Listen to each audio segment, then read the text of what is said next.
सामाजिक दृष्टिकोण के जन जागरूकता के लिए कुछ कार्यक्रम आयोजित किया गया है। बच्चों के द्वारा बनाए गए मॉडल है और आज बच्चे स्वयं से कुछ प्रयोग करके आप लोग को दिखाएंगे। करके हमारे बच्चे आप लोग के सामने प्रयोग करके दिखाएंगे। तो बच्चों पहले अपना नाम बताना, उसके बाद प्रयोग स्टार्ट करना है ना। प्रयोग शुरू करने के बाद जितना आप लोग से बन सके उसकी वजह बताना, ठीक है। तो चलो शुरू करो। सबसे पहले कौन आ रहा है? हाँ बताओ बेटा, अपना नाम बता के शुरू करो।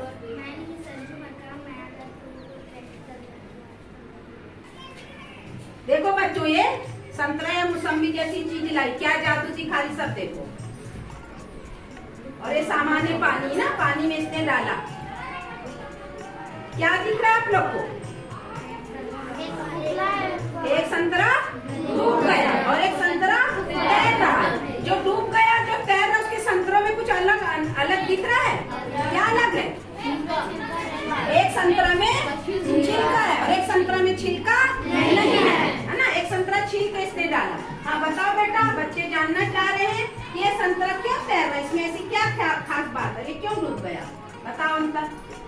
तैर रहा था, इसके छिलके में क्या था?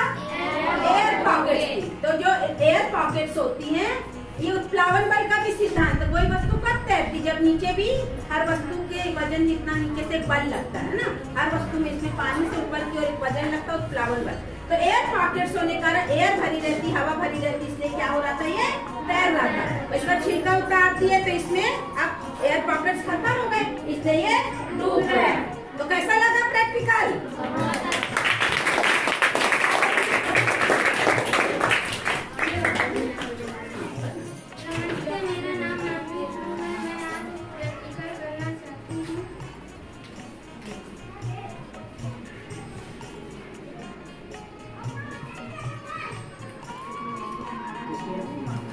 ये देखो, इस खंबे से पुस्तक गिर रही है। अब दूसरा खंबा में देखते हैं क्या हो रहा है।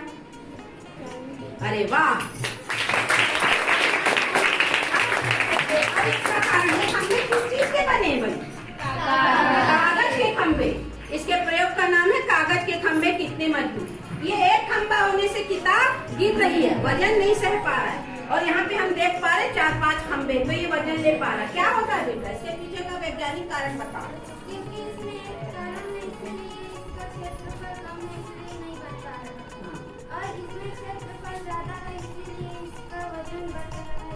वजन बढ़ रहा है ना, ये मतलब वजन क्या हो रहा है? सभी खंभों में बढ़ रहा है। तो बल जब सभी खंभों में बराबर बढ़ रहा है तो दाब क्या हो जा रहा है? कम हो जा रहा है। और इसमें सिर्फ एक ही खंभे में होने से जो वजन है, जो बल है, बढ़ नहीं पा रहा। तो सारा का सारा दबाव सिर्फ एक खंभे पर आ जा रहा है, इसलिए ये सह नहीं पा रहा है। तो क्षेत्रफल बढ़ा के हम दाब को कम कर सकते हैं। यहाँ पे ये प्रयोग करके दिखाए गए हैं। यहाँ पे क्षेत्रफल बढ़ा दिए, यहाँ पे क्षेत्रफल कम कर दिए। तो क्षेत्रफल बढ़ने से दबाव कम हो जाता है। इसका दैनिक जीवन में भी उपयोग होगा। बताओ बेटा कोई उपयोग? इसका प्रयोग इमारत और बिल्डिंग बनाने में होता है। जैसे कि कुछ लोग अपने सर पर पगड़ी रखकर वो उठाते हैं। देखो ये पगड़ी हो गई। अब इसको ऐसे रखेंगे तो दुखेगा। अब ये सिर कैसा होता? गोल होता है। एक पॉइंट पे रखेंगे तो दुखेगा। पगड़ी रखने से क्या हुआ? जितना भी बोझ है उस पगड़ी पर डिस्ट्रीब्यूट हो गया, बराबर बराबर बट गया। तो सिर पे पड़ने वाला दबाव बोझों का, टैची का, बोरी का, सबका क्या होता है? कम हो जाता है। समझ में आया? तो दाब क्षेत्रफल बढ़ा के हम कम कर देते हैं और दैनिक जीवन में बहुत सारे इसके उपयोग होते हैं। बच्ची आ रही है हमारी एक और छात्रा, देखते हो क्या प्रयोग करके दिखा रही है आप लोग को। चलो बेटा, पहले अपना नाम बताओ। नमस्कार, मेरा नाम श्रद्धा ध्रुव है। मेरा नाम श्रद्धा ध्रुव है। मैं आपको एक प्रैक्टिकल दिखाना चाहती हूँ। जादुई चलनी देखते हैं ना क्या कर रही है। पानी गिरेगा कि रुकेगा? चलनी है क्योंकि रुकेगा कि गिरेगा? रुकेगा। रुक गया। हिला के दिखाओ बेटा। ये देखो पूरा पानी है ना। जब हम इसमें उंगली डालेंगे तो पानी गिर रहा है ना। कांच का गिलास रहता है तो खूब अच्छे से होता है। देखो इसके अंदर पानी है और हम इसको इतना भी करेंगे तो पानी नहीं गिर रहा है। जादुई चलनी है भाई हमारे पास। इसके पीछे का सिद्धांत बताओ बेटा। पानी क्यों नहीं गिर रहा है? क्योंकि यह पृष्ठ तनाव के कारण नहीं गिर रहा। जो जलनी इसके लिए बहुत बारीक बारीक छेद है। तो पानी जो इसमें पृष्ठ तनाव का गुण है, पानी की एक लेयर बना दिया और उसको गिरने नहीं दे रहा, ठीक है। और अगर हम बड़े छेद वाली चलनी लेंगे तो वहाँ पृष्ठ तनाव उतने अच्छे से काम नहीं करेगा और पानी गिर जाएगा। बारीक चलनी होना चाहिए। तो कैसा लगा प्रयोग?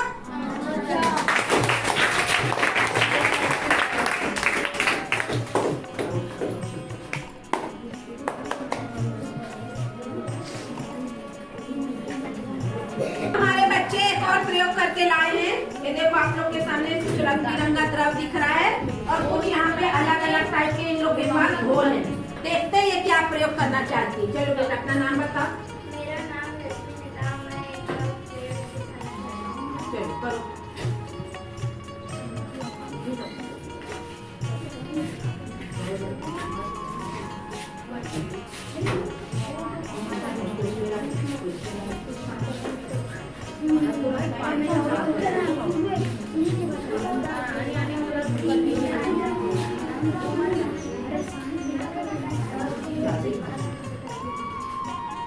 आप देखो बच्चों, तुम लोग को रंग में परिवर्तन दिखा? प्राकृतिक रंग ये था ना। ये देखो सबसे रंग अलग हो गया ना। ये देखो बिल्कुल।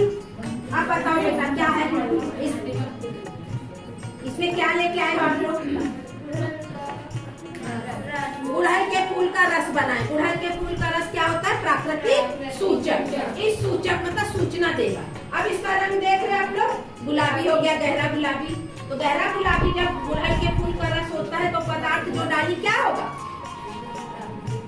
कौन सा पदार्थ होगा?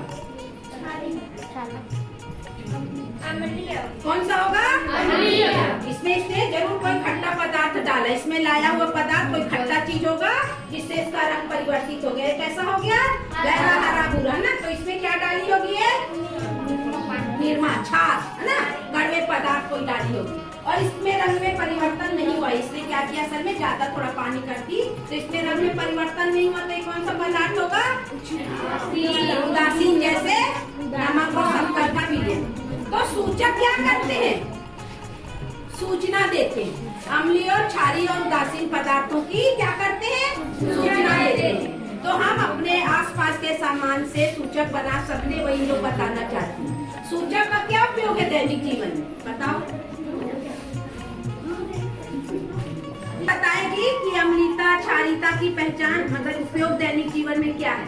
जब हमारे पेट में अम्लीय और गैस बन जाती है तो हम लोग सोडा पीकर पेट का अम्लीय को दूर कराते। और मिट्टी परीक्षण करते हैं किसान लोग। अम्लीय भूमि में अच्छी खेती नहीं होती तो चूना डालते हैं ना, उदासीन करते हैं अच्छी फसल प्राप्त करने के लिए। तो दैनिक जीवन में भी इसका बहुत अच्छा उदाहरण है। नाली में कास्टिक सोडा डाल के, कास्टिक सोडा डाल के नाली को साफ करते, नाली जब जाम हो जाती है। तो इस चीजों का दैनिक जीवन में बहुत उपयोग है। जब हमारे पेट में अम्ल ज्यादा हो जाता है, एसिडिटी बनती है, तो हम सोडा पीते हैं, बेकिंग सोडा घोल के पीते हैं ताकि पेट उदासीन हो जाए। कभी कभी देखना मधुमक्खी चींटी काट देती तो जलन होती। क्या होता है चींटी के दंत में? फार्मिक अम्ल ना। तो वहाँ पे क्या लगाओगे तो जलन खत्म होगी? सोडा, खाने का सोडा, कपड़ा धोने का सोडा, पेस्ट। तो दैनिक जीवन में इनका बहुत उपयोग है। तो कैसा लगा प्रयोग?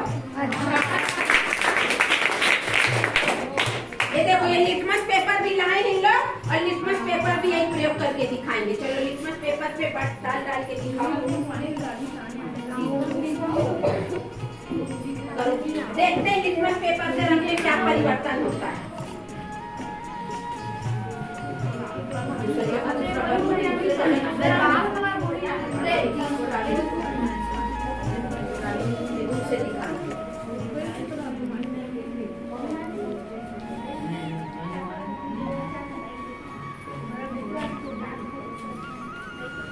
देखो रंग में परिवर्तन दिख रहा है। ये गुलाबी कलर हुआ मतलब इसने क्या चीज डाला? इसमें खट्टा की कड़वा?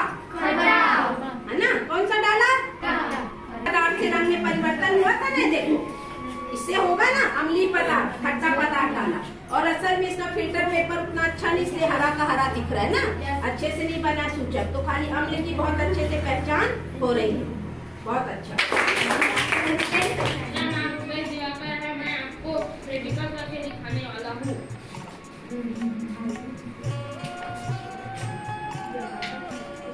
क्या हो रहा है? एक पानी में आलू डूब गया और एक पानी में आलू ये जादुई पानी है क्या? बताओ बेटा क्या करे हो जो तैर रहा है डूब रहा है? इसमें डूबने का कारण है जब आलू का घनत्व जब से अधिक होता है तब आलू डूब जाता है, और जब हमने इस पानी में नमक डालकर इसका घनत्व बढ़ा दिया तो आलू तैरने लगा, यानी कारण है आलू का डूबना और आलू का तैरना। इस पानी में पानी का घनत्व इसने नमक डाल के बढ़ा दिया ना, तो अब आलू से किसका घनत्व ज्यादा हो गया? पानी का। आलू का घनत्व कम हो गया इसलिए यह तैर रहा है, और इसमें आलू का घनत्व ज्यादा तो ये डूब गया। अभी उस दिन अपन जो प्रयोग किए थे देखे थे ना डोंगा में, तो घनत्व और आयतन दोनों उत्प्लावन बल पर प्रभाव डालते हैं। यहाँ पे इसने घनत्व का प्रयोग किया। तुम लोग को पता है एक छोटी सी सुई डूब जाती है नदी नाले समुद्र जहाज सब में, और लेकिन इतना बड़ा बड़ा जहाज नहीं डूबता, क्यों? तो वहाँ पे क्या करते हैं घनत्व की तरह आयतन बढ़ा देते हैं। जहाज इस टाइप से बनी रहती है ना, आयतन बढ़ा देते हैं तो क्या होता है जब उसका नीचे से उत्प्लावन बल लगता है तो ज्यादा लगता है, तो वो तैरता रहता है। जबकि एक सुई उसका आयतन कम होता, कम स्थान घेरती एक सिक्का तो डूब जाता है। लेकिन अगर वही सुई और वही सिक्का हम लेके जहाज में बैठेंगे तो हम जहाज के आयतन के कारण आराम से तैरेंगे, और हम अपने सामान को एक एक करके अगर जहाज में डालेंगे तो जहाज से सामान नीचे जाने के कारण डूब जाएगा। जहाज में है जब तक सुरक्षित। आया समझ में?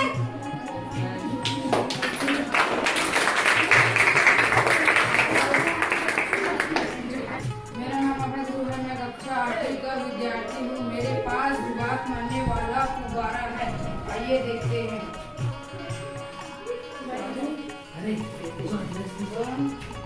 चालू चालू। चलो फव्वारा है, इसकी जो बॉटल है ना, ये इसका कहना मानती है।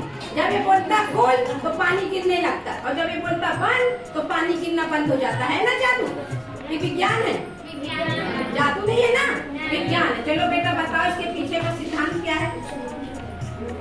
ये वो इसकी बॉटल में छेद दिख रहा है यहाँ, और इसके ढक्कन में भी छेद दिख रहा है।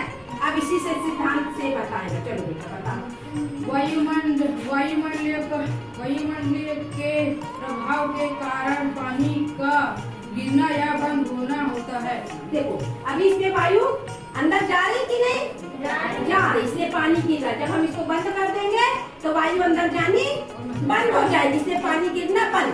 अब जैसे मैं बोले खोल जा, पानी गिरने लगा, क्योंकि अब हवा क्या हो रही इसके अंदर जा रही। तो सारा खेल किस पर निर्भर है? वायुमंडलीय दबाव। समझ में आया? बहुत अच्छा।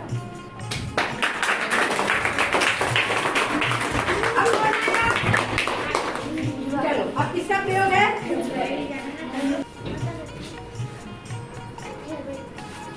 चलो मेरे अपना नाम बताओ।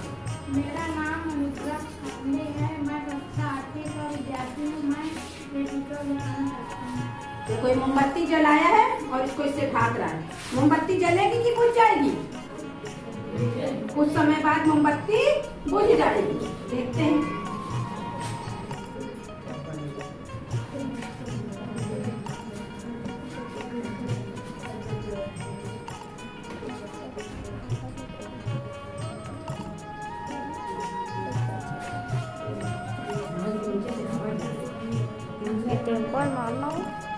देखो मोमबत्ती क्या हो गई? बुझ गई। क्योंकि डब्बा हमारा बड़ा था इसलिए बहुत देर तक मोमबत्ती जली। अब मोमबत्ती बुझ गई। तो मोमबत्ती क्यों बुझी भाई? क्योंकि उसको क्या मिलनी बंद हो गई? ऑक्सीजन मिलनी बंद हो गई, इसलिए हमारी मोमबत्ती बुझ गई। बोतल से करके दिखा रहा है, हाथ हटा के दिखाओ थोड़ा। इतना दे मोमबत्ती बहुत जल्दी बुझ गई, क्योंकि गिलास छोटा था तो उसके अंदर की हवा कम थी। तो मोमबत्ती क्यों बुझी? क्योंकि अंदर उसको हवा में ऑक्सीजन मिलनी बंद हो गई। अगर ये 3 मोमबत्ती 2 मोमबत्ती लाता, एक छोटी एक बड़ी, तो पहले कौन बुझती? बड़ी की बड़ी, उसके बाद छोटी ना। क्यों पहले बड़ी वाली क्यों बुझती? जब आप ये जली तो इसने क्या ली? O2 ली और CO2 बनाई। CO2 हवा गर्म होकर ऊपर उठी और तुरंत ठंडी होकर नीचे आने लगी। तो CO2 क्या करती है? आग बुझाती है। तो जब नीचे उतरेगी मोमबत्ती तो CO2 तो सबसे पहले किस मोमबत्ती के पास पहुंचेगी? बड़ी वाली का, तो बड़ी बुझ जाएगी। फिर और ठंडी होकर और नीचे आएगी तो बीच साइड की बुझेगी, और ठंडी होकर और नीचे आएगी और सबसे कम मोमबत्ती सबसे छोटी वाली बुझेगी। तो इसका दैनिक जीवन में उपयोग कहाँ होता है पता है? जब बड़ी बड़ी इमारतों में आग लगती तो हम दौड़ दौड़ के भागते, भगदड़ होती ना, लेट लेट के भागेंगे तो हम तक CO2 आखिरी में पहुंचे। पहले खड़े लोगों को CO2 भी होती ना, धुआं से भी लोग बेहोश हो जाते हैं।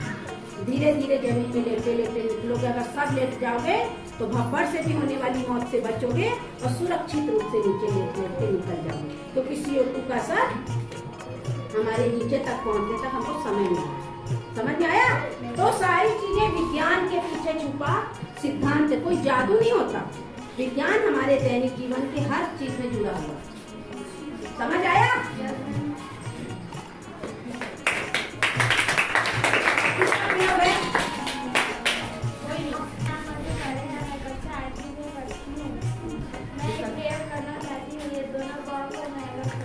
क्या आप लोग ये बाल दोनों को अलग कर सकते हैं? नहीं कर सकते? ये हमको करके दिखाएगी कैसे अलग करना। ये देखो, हम ऐसे ऐसे करते तो दोनों बाल एक साथ जा रही, दोनों सिरों में नहीं जा पा रही ना। ये देखो कितनी भी कोशिश करी, अब ये हमको अलग करके दिखाएगी कैसे दोनों बाल दोनों सिरों पे पहुंच जाएगी। ये देखो अलग हो गई। इसमें एक बल काम करता है जो केंद्र से बाहर की ओर लगता है। दोनों को क्या करती है, जब हम तेजी से घुमाते हैं, इसमें तेजी से घुमाना बहुत जरूरी है ना। तेजी से घुमाने के कारण दोनों गेंद बाहर की ओर इसको खींच रही है। दोनों बाल कहाँ चले गए? दो सिरों पर चले गए और बाल अलग हो गए। जो राख गिरेगी ना उसको ये देखो कितनी अच्छे से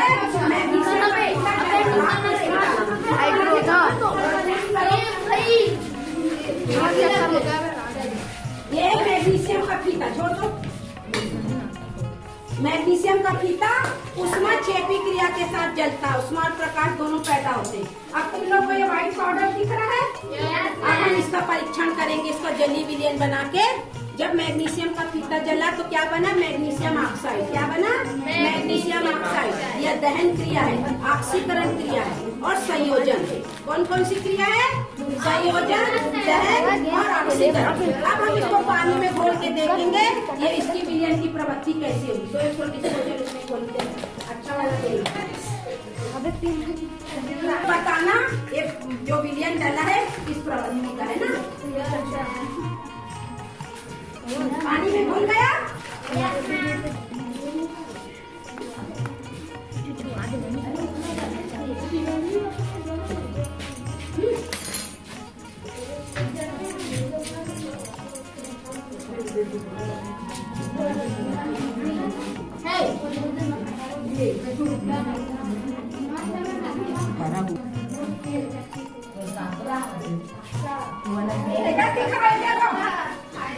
इधर आओ सब लोग। वो हवा से संतरा। ये देखो इधर आओ। ये जो था ना, हम यहाँ पे जो गिरा था थोड़े से उसको चम्मच में घोल तो दिख रहा किस कलर का हुआ? हरा। मतलब मैग्नीशियम ऑक्साइड की प्रवृत्ति अम्लीय है कि क्षारी? क्षारी है ना। इसके जैसे हुआ ना हरा, इसके जैसे ये नहीं था, सब मिक्स हो गया अपन लोग। चलो, तो मैग्नीशियम ऑक्साइड की विलयन की प्रवृत्ति क्षारी होती है। मेरा नाम अभिषेक है, मैं कक्षा 8वीं का विद्यार्थी हूँ। क्या आप लोग इसे कितने फूक में फुला सकते हो? 25। मैं इसे एक ही फूक में फुला सकता हूँ। अरे वाह, एक फूक में इतनी बड़ी पन्नी फुला देगा। जादू है क्या? नहीं। जरूर कोई ना कोई इसके पीछे विज्ञान होगा। चलो करके दिखा, देखे एक फूक का कमाल। अरे वाह, आप लोग को इसके पीछे का सिद्धांत पता है? क्या है इसके पीछे का सिद्धांत? इसके पीछे बर्नौली की थ्योरी है। जब हम तेजी से किसी चीज में इसमें फूंक डाली तो बाहर इसके चारों की, जैसे मैं इसको फूंकूंगी तेजी से, ठीक है, तो इसके चारों की हवा क्या हो गई? कम हो गई। यहाँ वायु का दबाव कम हो गया तो तेजी से वायुमंडल की हवा यहाँ पर आएगी, इस कम लो प्रेशर को बराबर करने के लिए, बैलेंस करने के लिए। तो जैसे ये फूका तेजी से तो यहाँ की हवा दूर चले गई, तो बाहर से तेजी से हवा आई और उसको पन्नी में जगह मिली तो पन्नी में सीधे घुस गई। और अगर ये ऐसे करके फूकाएगा तो पन्नी नहीं फूटेगी। पास में करके दिखा, फूका पास में, एकदम पास लाओ। हाँ, तो जल्दी से देखो, फुल पास। दूर से फूकेगा तेजी से तभी काम करेगा। समझ में आया? इसका दैनिक जीवन में बहुत सारा उपयोग है। जब तुम लोग ट्रेन के आगे खड़े होते हो, ट्रेन अगर स्पीड में आई तो बोलते ना दूर हो जाओ। जब ट्रेन स्पीड से आती तो आसपास की हवा को हटा देती, दूर कर देती, तो वहाँ लो प्रेशर क्रिएट होता है। हम यहाँ खड़े हैं, पीछे का वायु दबाव ज्यादा, तो हमको धक्का ले लेगा हवा, क्योंकि यहाँ से इस जगह को भरने आएगी और इसको हमको ऐसे हम ट्रेन की चपेट में आ सकते हैं। ट्रेन हो, बस हो, स्पीड से जब कोई चीज आती है तो हमको इसलिए थोड़ा दूर रहने की सलाह दी जाती है, नहीं तो उसके झपेटे में आ जाती है। ये बर्नौली फ्लूइड। इसका एक और प्रयोग कौन करके दिखाएगा? इसके अंदर गोली डालेंगे तो क्या होगा बताओ। मैं भी सेक्रेटरी हूं, मैं इसी से संबंधित एक प्रयोग दिखाना चाहती हूँ। क्या मैं फूकूंगी तो ये ढक्कन अंदर जाएगा? हाँ। चलो आइए एक बार और करो, ठीक से करो, अंदर जाना चाहिए, बस बच्चे बोल रहे हैं अंदर जाएगा। ये तो अंदर नहीं जा रहे, तो बार बार बाहर आ रहे हैं। अब मैं इस पेन से करूँ। अब आसानी से चला गया। चलो हम भी करके देखते हैं, नहीं कर पा रहे तो क्या हो रहा है।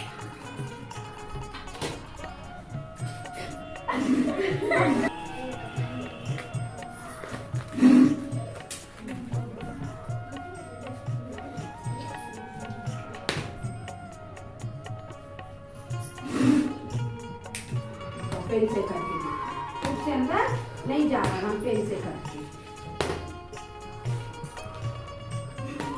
अब आसानी से चला गया। तो क्या हुआ, जब हमने तेजी से फूके है ना इसके चारों से, यहाँ पे क्या हुआ, ढक्कन रखने से यहाँ चारों ओर की हवा कम हो गई, यहाँ पे हवा का दबाव कम हो गया, लेकिन बॉटल के अंदर हवा है तो इस ढक्कन को बाहर फेंक देती, अंदर जाने नहीं देती। लेकिन जब मैं इस पेन की सहायता से इसको फूक रही हूँ तो हवा चारों नहीं बिखर रही है, सीधे इसी पर जा रही, फैल नहीं पा रही है, तो यहाँ पे दबाव कम नहीं हो पा रहा है, इसीलिए ढक्कन आराम से अंदर चला जा रहा है। अंदर का दबाव कम, मेरी फूक ज्यादा है। और एक पेन से फूकने में क्या हो रहा है, एक समान एक ही पॉइंट पर हवा लग रही है, और ऐसे फूकने पर मुंह के चारों हवा फैल गई, और चारों फैलने से हवा का दबाव कम। अगर आप धीमे से फूकोगे तो कभी ढक्कन अंदर मतलब आराम से चला जाएगा, तेज से फूकना जरूरी ना। तो यही है बर्नौली की सिद्धांत, बर्नौली का प्रमेय। हमारे वैज्ञानिक आज के, और इन्होंने आप लोग को छोटे छोटे प्रयोग करके दिखाए विज्ञान से जुड़े। विज्ञान कोई जादू नहीं होता, कुछ भी चीज जो हमारी प्रकृति में आसपास घटित होती है इसके पीछे क्या होता है, विज्ञान, है ना। तो विज्ञान बहुत आसान होता है, उसको समझना और समझाना बहुत आसान है। विज्ञान में जादू नहीं, विज्ञान है। तो समझ में आया सबको? तो ये हमारा जन जागरूकता का कार्यक्रम था। उम्मीद है आप सभी को बहुत अच्छा लगा होगा, और इसी तरीके के छोटे छोटे प्रयोग जो बच्चे नहीं कर पाए हैं या जिन बच्चों में थोड़ी बहुत कमी रह गई है, वे अपनी कमियों को सुधारेंगे। आगामी समय में जब हम और प्रतियोगिताएं जब कराएंगे तो आप अपने अच्छी से प्रस्तुति देंगे, अच्छे से बोल पाएंगे, है ना, ऐसी हम उम्मीद करते हैं। तो आज का हम जन जागरूकता का कार्यक्रम यही समाप्त करते हैं। आप सभी बच्चों को बहुत बहुत धन्यवाद जो आज के कार्यक्रम में जुड़े और हमारे कार्यक्रम को अपनी सहभागिता दिए, और उन बच्चों को भी बहुत धन्यवाद जिन्होंने प्रयास किया। धन्यवाद।